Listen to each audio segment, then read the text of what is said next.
Hello everybody, how are you? I'm doing a video about masteries. My masteries to be exact, or the ones that I've used in 2022. Over the last 2 to 3 months, I've been rotating around some different mastery setups for different types of content. Whether that be from doing some Karina's challenges, which I've done a fair chunk of them, and I've required to switch my masteries around, especially when it comes to champions that, well, a 3-star, I need to have a bit more kind of like potency with them, or it's to interact with having, you know, more damage. So I'm using champions that are robots and using stuff like Act 6.3.1 Medusa with champions that I have the best of my ability in my roster, like Ultron, which was good against a 6.3.1 challenge at really kind of spiking more damage, being in Suicide Masteries. So what we're going to see in this particular video is 3 sets of masteries. The mastery that I normally work with the generic side of things, there'll be a mastery that I use the Suicide Masteries for the likes of those Karina's challenges, and a third mastery which will be the desired Suicide Mastery I'd like to go to. Also, the reason that I've got this page up, or this section up of the game, is that trying to rotate around unit spend is always a bit of a difficult thing, especially for someone like myself who is non-spending in the game and also wanting to utilize and keep as many units as possible for things like deals that come up from time to time, especially with July 4th deals around the corner. I want to make sure that I am saving as many units as possible for those particular things, and as well trying to limit down spend of the units. This is why I don't tend to change my masteries that frequently, and especially with things like Eternity of Pain, map 8 rotations that I do, I just not that inclined to change my mastery to a Suicide Mastery on more of a permanent basis, but I am always very tempted. Okay, so we've done all the setup, we've done all the intro, and let's just get into it. First of all, and I've probably time-coded this in places you can click to different types of tabs on the screen as it normally showcases, but I wanted to do a mastery switch from doing 2 months of Suicide Masteries, which I really did enjoy, by the way, to have like quicker takedowns in arena and lots of value, which I'll talk about in a little bit more in a minute in that section. I wanted to go back to a very generic mastery setup, and this is that generic mastery setup. It's not overly potent in certain areas, but definitely ticks some boxes where I need it to be. One of the main things is building up for offensive and putting stuff into glass cannon, which is increasing that attack on champions depending on the rank that it is, but you do lose out on the health. There's also deep wounds. Deep wounds is important to me because I do use a lot of bleeding champions, so I kind of feel that's kind of fun and it's good to kind of like rotate around, especially with the likes of Black Widow, Clairvoyant, but mainly with champions that do a lot more bleed damage like Nick Fury. I find that kind of like a fun thing to do. And also when it comes to Assassin, when it comes to like taking out enemies, very handy in things like map 8, and I suppose as well with things like Alliance Walls, because it's a big jump to take down 18% of health from 18% right the way down to 0, especially nowadays when we've got rank 4 6-star champions in the mix, and it's kind of like important to like take down as quickly as possible with those high hit pools. But do bear in mind, Suicide Masteries do help to a degree with that. Now, if I'm looking to create more, and would I change my mastery again? I do find it difficult to spend anything with units, but if there's any particular interactional based content where I need to have something like Despair, debuffs applied to an enemy, reduce their healing regeneration, because the enemy has a lot of healing, then maybe I'll put it into Despair. And also look to things like my proficiency, which I've currently got at the moment, which reduce down enemy regeneration rate with Petrify, as well as aforementioned kind of like stuff and interaction. So I always keep this as a proficiency, but if I want to adapt this and change it, there may be some other things that I want to consider. Hey, do you use a lot of Mystic champions? Well, why not put in something like Mystic Dispersion, especially if those are going to be nullifying those particular buffs an enemy might have up. It kind of works to switch in between that, and I think I've got that down at a good rank that I've unlocked. I can't 100% remember, but I thought I ranked up, or kind of like I thought I unlocked a good chunk of it, but we'll have to see. Defensive wise, I don't really kind of mess around with too much unless there's something like energy resistance I normally kind of like put in, but I could go down the route of going block proficiency or anything down there to perfect block. You know, it's just down to a personal preference, and I always think that it's good to change up things from time to time. Do I do it myself? Not so much, but when it comes to certain little tweaks into things like defense, then you can look to do that. That's down to a personal preference. This seems to be like a generic mastery that I normally have, and it's fine, it fits purpose.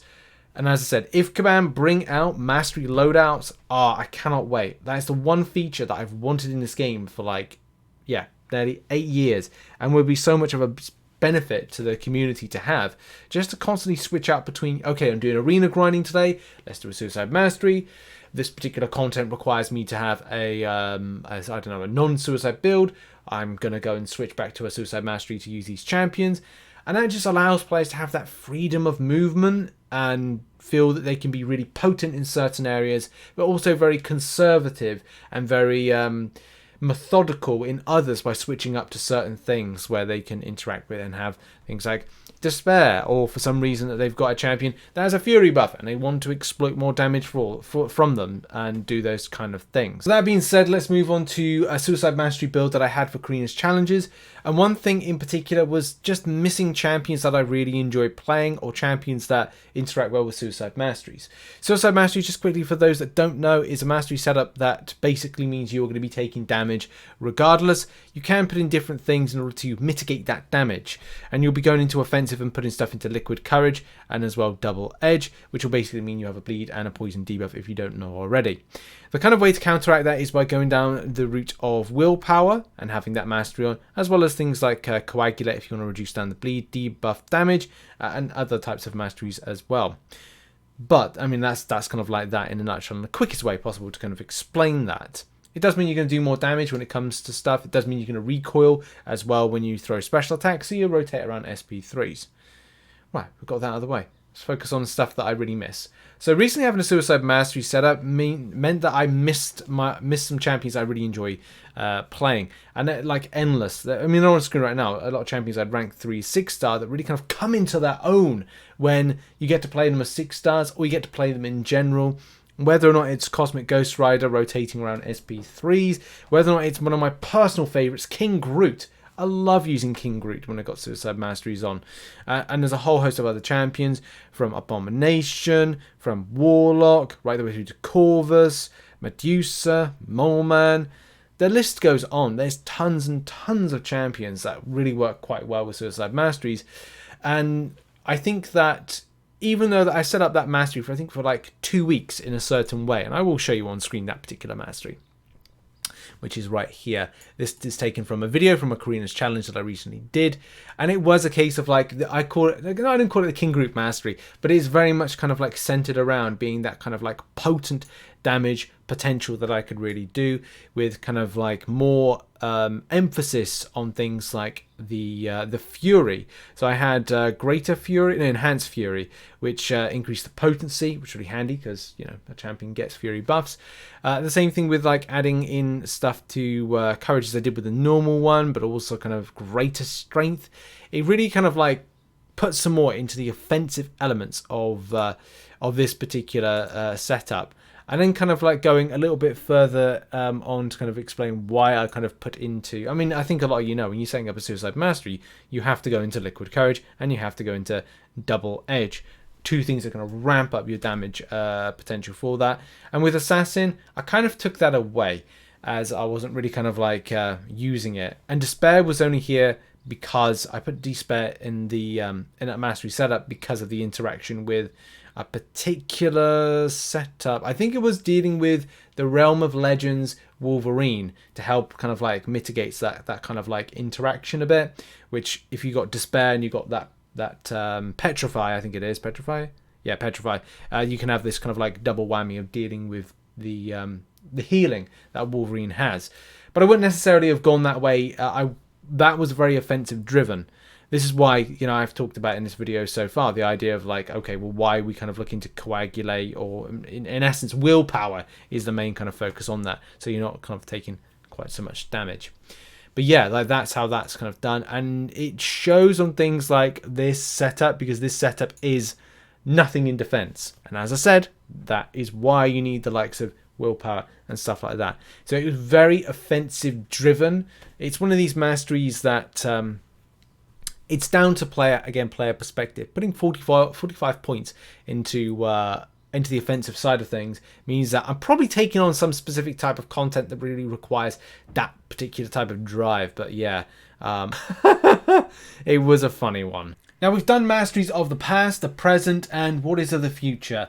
I would say with stuff, it is always down to the player perspective of what they want to build. So you could see kind of like core functionality with stuff. Now there is this great site, link is in the description, which is a Contest of Champions Mastery Builder, which allows you to get a real handle of your spend. On the top of the particular sheet, whatever it is, the builder itself, you got points here. So if you go over the amount of points, it will say, 60. Give it a good example here. Like if I press there for deep wounds, it'll go to 4, and it'll come up with 60 at the top. You press the control button, you click on it, and it goes down to 3. That's how you kind of remove stuff. This is great, by the way. I love using this from time to time, especially when I'm building stuff. But look, here's the facts. Whatever mastery build that you are looking to do and achieve, and this is probably the one that I might go with next, it's a case of like, it has to tick a lot of boxes. I will be doing a lot of arena grinding because I've gone non-spending with the Marvel contest. So I need to be quick off the draw with kind of like grinding stuff. I need Suicide Masteries back in order to achieve that. But at the same time, I need to rotate around SP3s a lot more. This will mean that I will have to consider playing certain champions in certain ways. Certain champions then become more interesting to me to use. As you know, we've listed off many of them a moment ago. But also I need to consider what other content I'm going to be doing. Am I going to be doing something where in AQ, for example, I'll feel more inclined to have Assassin, because once you reach 18%, you're like, okay, I really want to be getting down enemy champions. But is my Suicide Mastery going to outweigh that performance and be more of a benefit? So therefore taking out of Assassin and putting into stuff like I don't know, some of the offensives like Courage, for example, or even into Greater Strength, or even if I'm using champions that have Fury buffs as part of their mechanic, is going Extended Fury, or indeed doing Enhanced Fury. That could be the way to go. Or am I going to be going down proficiency route and be putting more emphasis into something like Mystic Dispersion, because I'm going to be using a lot more Mystic champions in certain content.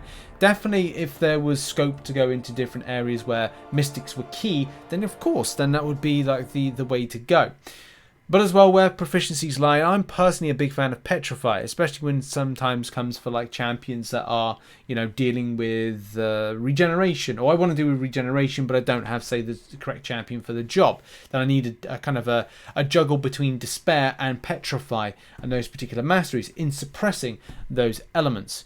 And also keeping that stun debuff on from parry longer. Now, if I did under this mastery, there are limitations in order to cover that particular element. And I'm personally a bit of a fan of Stupefy, which is when an opponent is inflicted with a stun debuff that lasts for 0.5 additional seconds, which can be, I'm not going to say it's make or break, but it definitely allows for kind of slowing down the fight and kind of re-identifying where you want to go with your different or next rotations for that particular thing. So there's a lot of variables to consider when building a mastery, and in particular this will be similar to what I'll be doing next. Not 100% what I'll be doing next, but when I make that video, which will be something like masteries that masteries I've used in the last year, then you'll certainly know. I'm just very dubious at the moment about changing my mastery to something like this, because I don't really know what each week of Eternity Pain is going to lead to. I've definitely, after the Professor X fight, kind of limited the Icarus fight, I've limited the extent of mastery switching, because I just want to make sure that I'm kind of keeping the same one and I kind of know what the fights are going to be, especially because we'll have Eternity of Pain finalized and we'll have to go up against Icarus once again. So I'm kind of being, as I say, very dubious about that particular thing, and especially to deal with it. But yeah, that's been the video. Thank you very much for watching. Thanks very much for checking out some of the masteries I've been using this year, and also go check out the mastery builder if you want to build anything in particular. Check out some other content which will be located on screen right now, especially from all the updates and info as of yesterday, and I'll see you in the next video whenever that be. Cheers everybody, bye bye.